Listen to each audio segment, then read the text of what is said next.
اس وقت اسرائیل ایران کی جنگ جاری ہے۔ اسرائیل ایران کی جنگ کے حوالے سے وار روم کی جانب بڑھیں گے، جہاں سے وجیح ثانی آپ کو جوائن کریں گے۔ وار روم میں خوش آمدید بات کر رہے ہیں امریکہ اسرائیل کے ایران پر حملوں اور ایران کی جوابی کارروائی کی۔ گزشتہ روز امریکی صدر ٹرمپ نے نہ صرف پادریوں سے آشیرواد لی، اپنے لیے دعا کرائی، بلکہ سخت الفاظ میں اس بات کا اندیا بھی دیا کہ ایران کی اگلی قیادت کے منتخب ہونے میں اگر ان کی مرضی شامل نہ ہوئی تو وہ ایسا ہونے نہیں دیں گے۔ امریکی صدر ٹرمپ نے کہا ہے کہ ہم سے پہلے ایران کو ختم کرنا چاہتے ہیں، یقینی بنائیں گے کہ آئندہ ایرانی قیادت امریکہ اور اسرائیل کو دھمکی نہ دے۔ بولے مجتبیٰ خامنہئی بطور رہبر معظم قابل قبول نہیں، وہ اپنے والد کی پالیسی جاری رکھیں گے اور امریکہ ایسا نہیں چاہتا۔ انہوں نے وینزویلا کو بھی پیغام دے دیا کہ پہلے ایران سے نمٹ لوں پھر وینزویلا کی طرف آتا ہوں۔ کہا کہ وہاں بھی ہم طے کریں گے کہ انتخاب کیسے ہوگا۔ ٹرمپ کا کہنا تھا کہ امریکہ بھی فی الحال ایران میں زمینی فوج تعینات نہیں کر رہا ہے۔ ایرانی وزیر خارجہ کا یہ کہنا فضول بات ہے کہ ایران زمینی حملے کے لیے تیار ہے۔ کیا کہا صدر ٹرمپ نے، سنواتے ہیں آپ کو۔ Air Force, they have no air defense. All of their airplanes are gone. Their communications are gone. Missiles are gone. Launches are gone. About 60% and 64% respectively. But they're tough and they want to fight. And they're calling, they're saying, how do we make a deal? I said, you're being a little bit late. And we want to fight now more than they do. The United States will ensure that whoever leads the country next, Iran will not threaten America or its neighbors, Israel, anybody.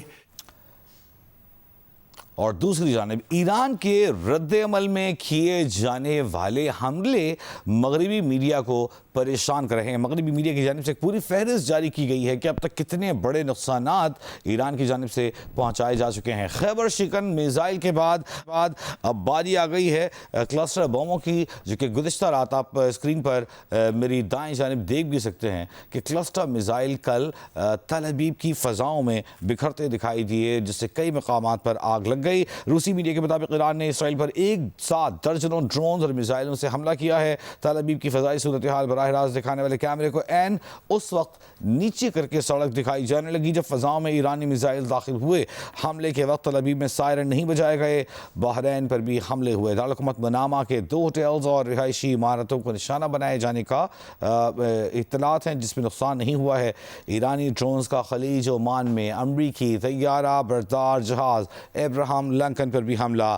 روسی media کے مطابق ایرانی حملے کے بعد امریکی طیارہ بردار جہاز خلیج سے دور چلا گیا۔ یاد رہے کہ اسرائیل میں جو میڈیا ٹیمیں رپورٹ کر رہی ہیں وہ اسرائیل کی ریاست کی مرضی کے بغیر فریلی رپورٹ نہیں کر پاتی ہیں، اور اکثر صحافیوں کی جانب سے اس شکایت کا سامنا رہا ہے۔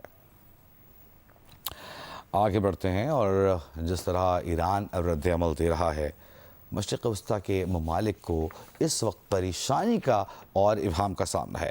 3 بڑی معیشتیں امریکہ اور دیگر جگہوں پر سرمایہ کاری سے دستبرداری پر غور کر رہی ہیں۔ امریکی اخبار فائنینشل ٹائمز کی رپورٹ کے مطابق ایران جنگ کے باعث بڑھتے اخراجات کی وجہ سے خلیجی ممالک امریکہ میں اپنی سرمایہ کاری کے وعدوں پر نظر ثانی کر سکتے ہیں، جس سے امریکہ میں $2 ٹریلین سے زیادہ کی سرمایہ کاری خطرے میں پڑ سکتی ہے۔ ایک خلیجی عہدیدار کا کہنا ہے کہ خلیج کی 4 ریاستوں میں سے 4 بڑی معیشتوں، جن میں سعودی عرب، متحدہ عرب امارات، کویت اور قطر شامل ہیں، 3 نے مشترکہ طور پر اپنے بجٹ اور معیشت پر جو دباؤ پڑ رہا ہے اس کا جائزہ لینا شروع کر دیا ہے۔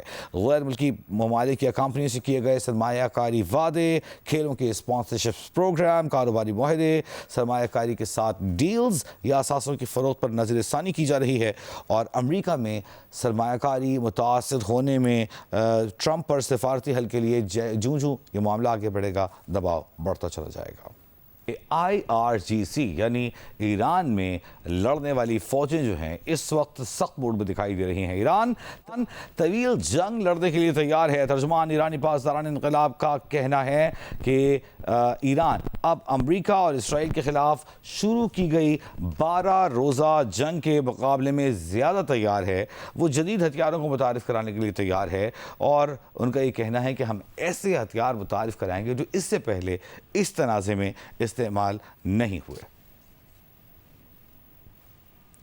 اور اور اب آگے بڑھیں گے اور اس حوالے سے ہمارے پاس خبر ہے ایران کے خلاف اگلے آپریشنز کے مرحلے کی طرف بڑھ رہا ہے.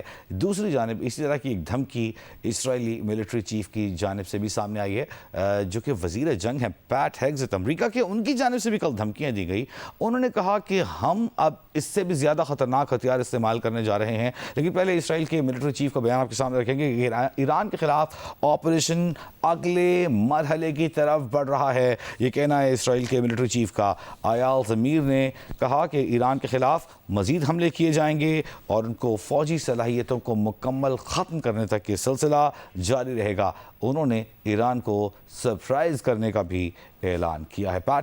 پیٹ ہیگزت کی ہم بات کریں تو ہم آپ کو بتا دیں کہ جو وزیر جنگ ہے امریکہ کے, وہی کہنے لگے کہ بعض میڈیا حلقے یہ خیال ظاہر کر رہے ہیں کہ شاید ہمارا کوئی اسٹاک پائل اسلحے کا امونیشن کا ختم ہو رہا تھا. ایسا نہیں ہے, ہمارے پاس بہت اسلحہ ہے اور ہم بہت تیزی سے بمباری کرنے جا رہے ہیں اگلے فیزز میں ایران پر. تو دونوں جانب سے دھمکیوں کا سلسلہ جاری ہے, لیکن ایسے میں سب سے زیادہ متاثر ہو رہے ہیں بچے, مراکز صحت, جہاں حسب روایت اسرائیلی حملے, امریکی حملے جاری ہیں. اقوام متحدہ کے ادارے یونیسیف کا کہنا ہے کہ ایران کے خلاف امریکہ اسرائیل جنگ میں مشرق وسطیٰ میں تقریباً 200 بچے شہید ہو چکے ہیں. یونیسیف کا کہنا ہے کہ ایران پر امریکہ اسرائیل جنگ میں کم از کم 181 بچے ایران میں شہید ہوئے, 7 بچے لبنان میں, 3 اسرائیل میں اور 1 کویت میں مارا گیا. یونیسیف کا کہنا ہے کہ بچے جنگیں شروع نہیں کرتے لیکن وہ ناقابل قبول حد تک اس کی قیمت ادا کرتے ہیں.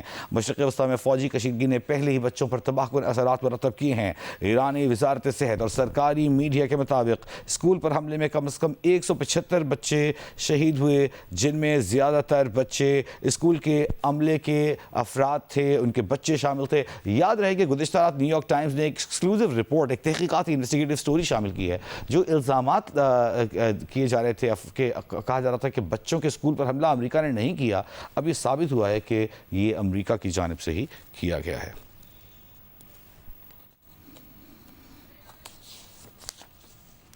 اس متعلق مزید بات کریں تو جنگوں میں آرٹیفیشل انٹیلیجنس کا کردار بڑھتا جا رہا ہے.